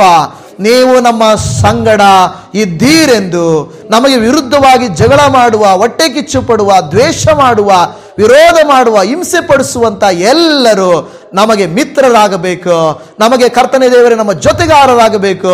ಅದಕ್ಕಾಗಿ ನಾವು ಪ್ರಾರ್ಥಿಸ್ತಾ ಇದ್ದೇವೆ ಅಪ್ಪ. ಕೊನೆಯಲ್ಲಪ್ಪ, ಅಬ್ರಹಾಮನಂತೆ ನಾವು ನೀತಿವಂತರಾಗಿ ನಿಮಗಿಷ್ಟರಾಗಿ ಜೀವಿಸುವುದಾದರೆ ನೀವು ಅಪ್ಪ ನಮ್ಮ ಕುಟುಂಬಗಳನ್ನು, ನಮ್ಮ ಸಂತತಿಗಳನ್ನು, ನಮ್ಮ ಸಭೆ ಸೇವೆಗಳನ್ನು ನೀನು ಅಭಿವೃದ್ಧಿ ಪಡಿಸುತ್ತೀ. ನಿನಗೆ ಸ್ತೋತ್ರ ಮಾಡುತ್ತಾ ಇದ್ದೇವೆ.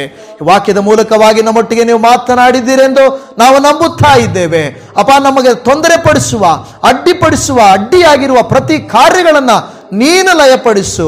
ಎರಿಕೋ ಕೋಟೆಯಂತ ಸಮಸ್ಯೆಗಳು, ಕೆಂಪು ಸಮುದ್ರದಂತ ಸಮಸ್ಯೆಗಳು, ನಮಗೆ ವಿರುದ್ಧವಾದ ಶತ್ರುಗಳು ಬಂದು ನಿಂತರೂ ಕೂಡ ನೀನು ಇರುವುದರಿಂದ, ಹೊಸ ಕೃಪೆಗಳನ್ನು ನಮಗೆ ಕೊಡುವುದರಿಂದ ನೀನು ಅನುಗ್ರಹಿಸುತ್ತಿ. ನಿನಗೆ ಸ್ತೋತ್ರ. ಎಲ್ಲ ಸ್ತುತಿ, ಘನ, ಮಾನ, ಮಹಿಮೆ ನಿನಗೆ ಸಮರ್ಪಿಸುತ್ತಾ ಈ ಪ್ರಾರ್ಥನೆಯನ್ನು ನಮ್ಮನ್ನು, ನಮ್ಮ ಕುಟುಂಬಗಳನ್ನು ನಮ್ಮ ರಕ್ಷಕನು, ಅಭಿವೃದ್ಧಿಪಡಿಸುವಾತನು, ಆಶೀರ್ವದಿಸುವಾತನು ಆಗಿರುವ ನಜರೇತಿನ ಯೇಸುವಿನ ನಾಮದಲ್ಲಿ ಪ್ರಾರ್ಥಿಸುತ್ತೇವೆ ತಂದೆಯೇ. ಆಮೇನ್, ಆಮೇನ್.